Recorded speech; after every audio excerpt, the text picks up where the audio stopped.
నేను మీ Reddy Srinivas, youth Congress president, Kodangal నియోజకవర్గం. నిన్న మాజీ ఎమ్మెల్యే పట్నం నరేందర్ రెడ్డి గారు ప్రెస్ మీట్ పెట్టి కాంగ్రెస్ పార్టీ మీద, అదేవిధంగా గౌరవనీయులు పెద్దలు ఈ రాష్ట్ర ముఖ్యమంత్రి రేవంత్ రెడ్డి గారి మీద, నియోజకవర్గ బాధ్యులు తిరుపతి రెడ్డి గారి మీద అవాకులు చెవాకులు పేల్చడం జరిగింది. ఈరోజు కొడంగల్లో ఎలాంటి అభివృద్ధి జరుగుతలేదు.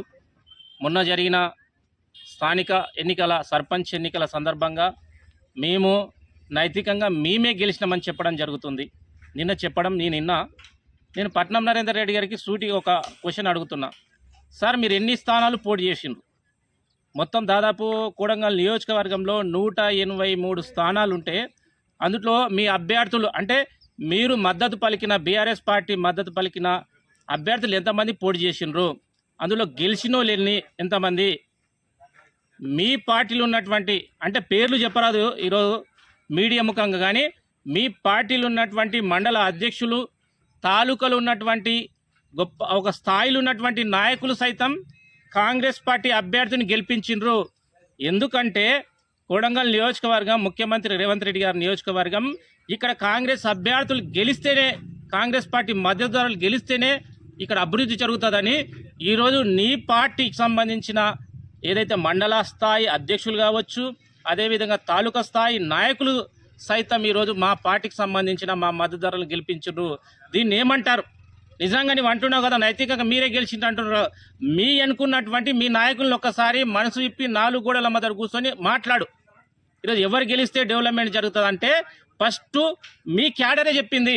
ఇక్కడ ఈ నియోజకవర్గంలో ప్రస్తుత పరిస్థితుల్లో కాంగ్రెస్ పార్టీ మద్దతుదారులు గెలిస్తేనే డెవలప్మెంట్ జరుగుతుందని మీ వాళ్ళు సైతం ఈరోజు మా వాళ్ళకు ప్రచారం చేసి గెలిపించుండ్రు. మీరు పట్టుమంటే 10 స్థానాలు ఇట్లా గెలవలే. మా పార్టీలో ఉన్నటువంటి రెబల్ అభ్యర్థులు గెలిచిన ఆ సంఖ్యను చూపించుకొని మేము ఇన్ని స్థానాలు గెలిచినని చెప్తున్నారు, కానీ మీకు పట్టుమని 10 స్థానాలు ఇలా రాలేదు. రెండోది ఏంటంటారు?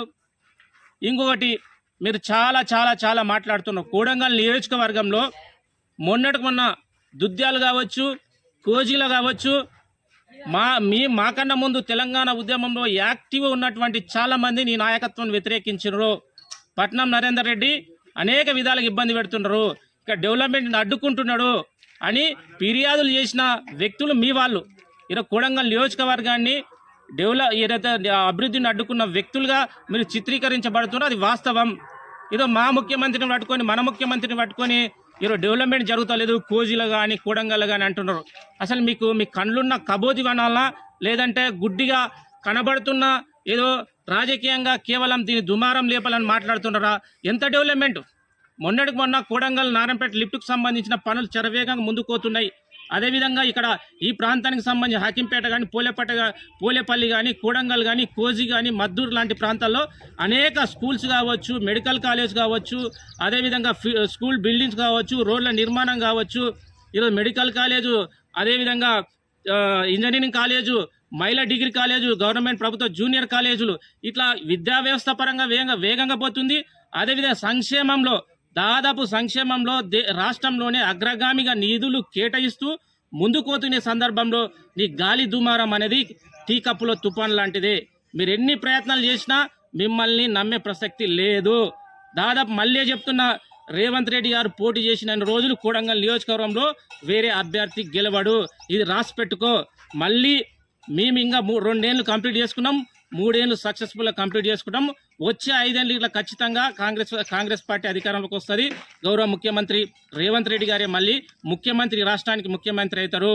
మీరు పగటి కళలు కనండి, అవి కళలుగానే మిగిలిపోతాయి. నీకు సిద్ధశుద్ధి ఉంటే మాకు సూచనలు ఇవ్వండి. ఈ నియోజకవర్గానికి ఇవి కావాలి, ఇంకా చాలా ఉన్నాయి, వీటిపై దృష్టి పెట్టండి, ఒక సూచనలు ఇవ్వండి. అప్పుడు ప్రజలు ఏమైనా నమ్ముతారు. లేని పక్షంలో మీరు కొడంగల్ నియోజకవర్గాన్ని వదిలిపెట్టి శాశ్వతంగా పట్టణంలోనే స్థిర నివాసాన్ని ఏర్పడుకునే పరిస్థితిలో ఉంటుంది.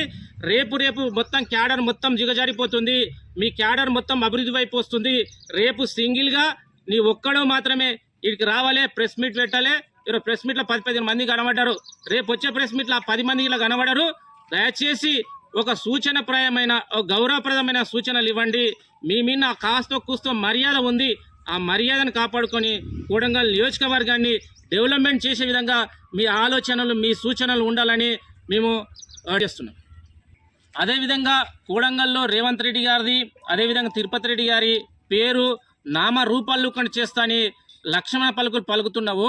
ఇది అసాధ్యం. కేసీఆర్ గారి వల్లనే కాలేదు, మీ యొక్క అధినాయకుడు కేసీఆర్ వల్లే కాలేదు. మీరెంత చెప్పండి, ఈ పేరు కాదు. ఒకవేళ నారాయణపేట మరియు కూడంగల్ లిఫ్ట్కు సంబంధించిన నీళ్లు తీసుకొస్తే, మళ్ళీ చెప్తున్నాం, నారాయణపేట మరియు కూడంగల్ లిఫ్ట్ తీసుకొచ్చి ఈ ప్రాంతానికి నీళ్ళు ఇస్తే రేవంత్ రెడ్డి గారి ఫోటో, అదేవిధంగా తిరుపతి అన్న ఫోటో ఏదైతే ఖచ్చితంగా ప్రతి ఇంట్లో ఉంటుంది, ప్రతి ఒక్క గుండెలో ఉంటుంది. ఈ పేరును మాత్రం చెరపలేము. ఈ వాటర్ తీసుకొస్తాడు, ఈ ప్రజల యొక్క కృష్ణా నీళ్ళు తీసుకొచ్చి ప్రజల యొక్క కాళ్ళు గడే బాధ్యత రేవంత్ అన్న అసెంబ్లీ శాసన చెప్పింది. కాబట్టి మీరు ఎన్ని మాటలు చెప్పినా నమ్మే ప్రసక్తి లేదు. ఇప్పుడు ఉద్యమకారుడు అని మాట్లాడుతున్నావు. పట్నం నరేందర్ రెడ్డి గారు, మీరు ఏ ఉద్యమంలో పార్టిసిపేట్ చేసిండ్రు? తెలంగాణ ఉద్యమంలో ఉన్నారా? కనీసం సామాజిక ఉద్యమాలంటే మీకు అవగాహన ఉందా? ఏ ఉద్యమం మీద అవగాహన లేదు.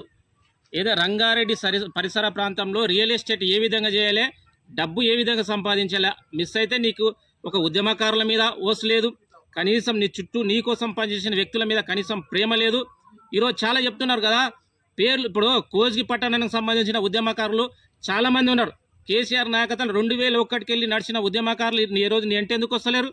అదేవిధంగా దుద్యాల మండలం, బొంబ్రెస్పేట్ మండలానికి సంబంధించిన యువ నాయకులు ఈరోజు విద్యార్థి సమస్యల పట్ల, ప్రజల సమస్యలు విరోచితం కొట్లాడిన విద్యార్థి నాయకులు ఈరోజు నీ ఎంట ఎందుకు నడుస్తలేరు? ఇది కూడంగల్కి సంబంధించిన చాలామంది నాయకులు, దౌలతాబాద్కు సంబంధించిన నాయకులు ఈరోజు తెలంగాణ ఉద్యమంలో యాక్టివ్ ఉండి నిజంగా సర్వాన్ని కోల్పోయిన నాయకులని నీవు నెగ్లెక్ట్ చేసినావు, నిర్లక్ష్యం చేస్తున్నావు. కాబట్టి వాళ్ళందా తిరుగుబాటు చేస్తున్నారు నీ మీద. మేము తిరుగుబాటు చేయని అవసరం లేదు, మిమ్మల్ని మీరు ప్రశ్నించిన అవసరం లేదు. నీ పార్టీలో ఉన్న ఉద్యమకారులు నేను ప్రశ్నిస్తున్నారు. నువ్వు 10 ఏళ్ళు మమ్మల్ని వాడుకొని అనేక విధాలుగా మా యొక్క శ్రమని, మా యొక్క రక్తాన్ని వాడుకొని ఈరోజు ఎదిగి ఈరోజు మమ్మల్ని కనీసం ఒక మాట మాట్లాడతారని వాళ్ళే అంటున్నారు. మేము అనడం ఏంది? ముందు నీ సంసారాన్ని సగదించుకో.